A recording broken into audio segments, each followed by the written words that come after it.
좋아요 꾹꾹. 반갑습니다. 경제적 자유민족입니다. 한동안 청약하는 종목이 상당히 많았다 보니 시간이 금방금방 가는데요. 오늘 소개드리는 종목은 다음 주 청약하는 마인즈랩입니다. 인공지능 관련된 사업을 하는 회사인데요. 그런데 회사를 조금 깊게 들여다보면 단점이 상당히 많습니다. 하나씩 살펴볼게요. 먼저 영상부터 볼까요? 마인즈랩이 금년 5월부터 서비스한 AI 인공인간이라는 프로그램인데요. 키오스크 안의 아나운서가 여러 가지 안내와 정보를 제공하는 서비스입니다. 사전에 정보에 대한 스크립트를 입력해 놓으면 마치 앞에서 이야기를 해주는 것처럼 들려주게 되는데요. 사람은 실제 아나운서를 촬영한 것이고요. 입모양을 대사에 맞추어 자연스럽게 표현했다고 합니다. 가장 먼저 서비스한 곳은 신한은행인데요. 직원이 없는 디지털 지점을 만들고 이런 키오스크를 설치한 다음에 고객 응대를 하고 있다고 합니다. 조금 후에 신한은행 영상은 같이 한번 볼게요. 그리고 다양한 곳에서 활용할 수 있는데요. 미술관이나 전시장의 큐레이터 역할도 할 수 있고요. 호텔이나 골프장의 프론트 데스크를 담당할 수도 있습니다.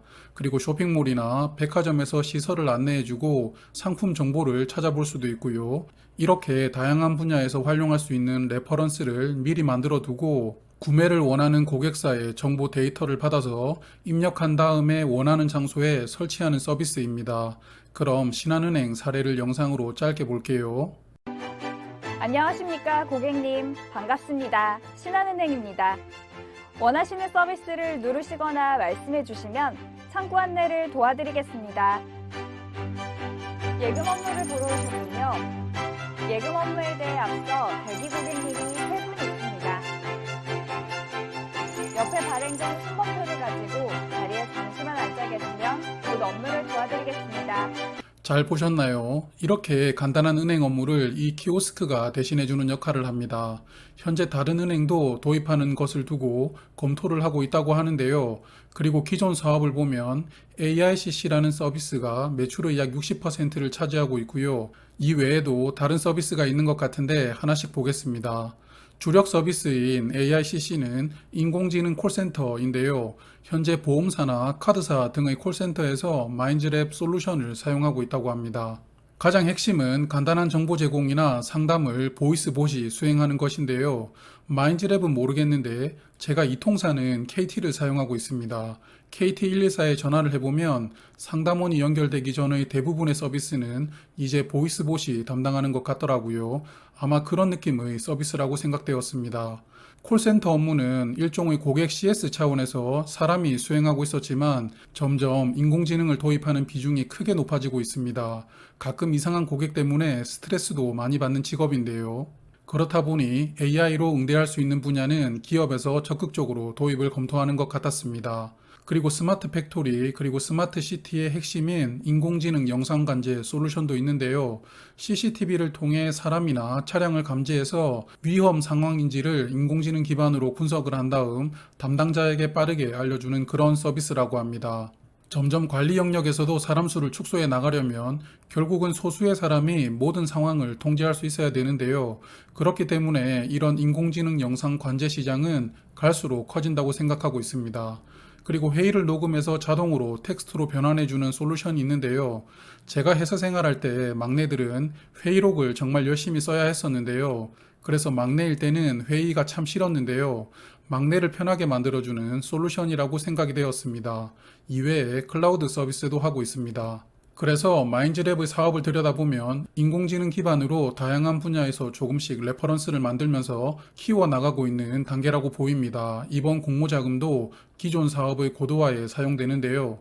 연구개발 비용 그리고 관련된 서버 등의 시설 자금으로 전량 사용할 계획입니다. 그럼 마인즈랩의 재무 현황 볼게요. 금년도 상장하는 종목 중 가장 재무 상태가 나쁜 종목입니다. 일단 계속 자본 잠식 상태입니다. 그리고 금년 상반기 기준으로 유동 비율은 20%까지 떨어졌는데요. 가진 돈이 거의 다 떨어져 가는 상황입니다. 파산의 기로에서 상장하게 되는 회사라고 생각이 되었습니다. 그리고 손익을 보면 계속 적자인데요. 특히 좋지 않은 부분은 금년도 상반기 손익이 전년보다 나빠졌습니다. 회사는 일회성 매출인 시스템을 구축해주는 솔루션보다는 지속적으로 매출이 나오는 솔루션 중심으로 체질 개선을 해 나가고 있다고 합니다만 그래도 심각합니다. 금년 상반기에 출시된 AI 인공인간의 매출이 하반기부터 반영될 텐데요. 어떤 역할을 해줄지가 관건이라고 보입니다. 그럼 청약 정보 말씀드릴게요. 다음 주는 4종목이 청약합니다. 그중 마인즈랩은 RBW와 청약 일정이 중복되었는데요. 두 종목은 11월 11일 목요일에 청약 시작합니다. 마인즈랩은 약 60만 5천 주를 모집하는데요. 희망상당 공모가 기준 모집 금액은 181억 원이고 시가총액은 1,520억 원입니다. 일반 투자자에게는 15만 주를 배정하고요. 우리사주 조합에게도 15% 비중으로 9만 주를 배정하였습니다. 주관사는 메인이 NH투자증권, 서브는 하나금융투자인데요. 이런 소형 종목을 왜 나누어 주관하는지는 이해하기가 어렵습니다. 여하튼 안 그래도 적은 수량인데 주관사가 나누어지다 보니 일반 청약 한도가 4,000주, 2,000주 이렇습니다. 그래서 이 종목은 하나금융투자 같은 경우에는 일반 한도인 2,000주를 청약하셔도 비례로 한 주를 받지 못하는 상황이 생길 수도 있는데요. 물론 수요 예측 결과가 좋게 나와서 상당히 청약이 흥행했을 때의 경우로 말씀을 드린 것이고요. 수요 예측 결과가 좋지 않다면 2,000주 청약하셔도 많은 수량을 받을 수 있을 겁니다. 상장일 유통 물량은 227만 주인데요. 비중은 37.6%입니다. 보통 정도라고 생각되는데 문제는 기존 주주 물량인데요. 176만 주, 비중은 29.1%입니다. 공모주주의 주식수보다 3배가 많은데요. 상장의 목적이 회사를 파산해서 구원하는 것도 있겠지만 기존 주주들의 엑시트를 위한 상장이라는 느낌도 강하게 듭니다. 그리고 이 종목은 몇 년간 회사에 돈이 없다 보니 투자를 상당히 많이 받았는데요. 또 인공지능 사업 분야이므로 직원들의 이직을 방지하기 위해서 스톡옵션도 상당히 적극적으로 부여했습니다. 그러다 보니 현재 최대 주주와 관계 있는 지분율은 22%인데요. 굉장히 낮은 편입니다. 그러므로 재무적 투자자들이 상장일에는 보호 예수로 묶여 있지만 향후 보호 예수가 풀리면 끊임없이 물량이 출회되면서 주가 상승이 제어되는 그런 종목이 될 확률이 있다고 보입니다. 그리고 상장일에 물량 폭탄 기다리고 있는데요. 보통주로 전환 가능한 우선주가 98만 주입니다. 전체 주식수의 약 20% 해당하는 엄청난 물량인데요. 전환 가격이 17,600원입니다.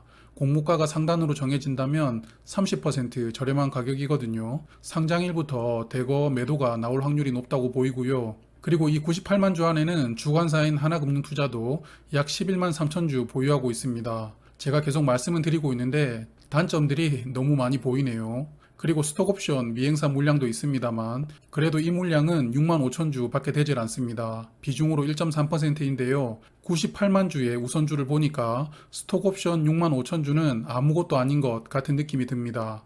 여하튼 상장일에 전체 주식수의 20%가 넘는 약 100만 주 이상이 추가될 수 있는 종목입니다. 그럼 공모가 선정 프로세스 볼까요? 셀바스 AI 그리고 위세아이텍 두 개 기업을 선정을 했는데요. 평균 PER은 35.4였습니다. 그리고 현재 이익이 적자이므로 23년 추정 이익을 적용하는데요. 23년도 이익이 112억 원입니다. 향후 2년 안에 신데렐라가 될 수 있다고 증권신고서에 많은 분량으로 설명을 해두고 있지만 마음에 와닿지는 않았는데요. 기존 사업이 잘 되어서 이렇게 100억 원의 흑자를 2년 만에 기록하는 것은 상상이라고 생각이 되었고요. 단 하나의 변수는 영상으로 소개드렸던 AI 인공인간인데요. 이게 얼마나 시장에서 저변을 빠르게 넓혀가느냐가 변수라고 생각합니다.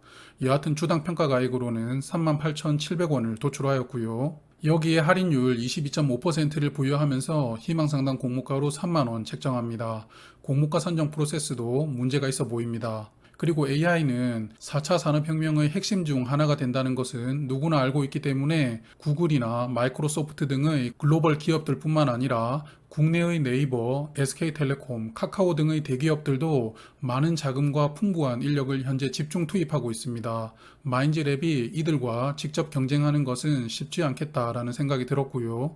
그리고 현재 마인즈랩이 서비스하는 솔루션도 수많은 경쟁사가 있습니다. 중소기업뿐만 아니라 삼성이나 네이버 등의 큰 기업도 보이는데요. 경쟁사로 거론된 솔트룩스와 셀바스 AI는 두 종목 모두 1천억 원 미만입니다. 그런데 마인즈랩은 공모가 상단인 3만 원 기준으로 우선주가 보통주 전환되면 시가총액은 약 1,800억 원이 되는데요. 이들 경쟁사들보다 약 2배의 사이즈로 코스닥 시장에 대비하게 되는 것입니다. 물론 이들 기업들과 비교될 수 없는 기술력을 마인즈랩이 보유하고 있다면 시가총액 1,800억 원도 상당히 낮은 편이겠지만 제가 그 부분까지 판단할 능력은 되질 않으니까 저는 수요 예측 결과를 보고 결정하겠습니다. 그래서 이 종목은 인공지능 기반 사업을 하는 회사이므로 시장이 좋아하는 재료를 가진 장점이 있지만 사업을 뺀 나머지가 전부 단점으로 느껴질 정도로 아쉬움이 많이 느껴지는 종목이었습니다.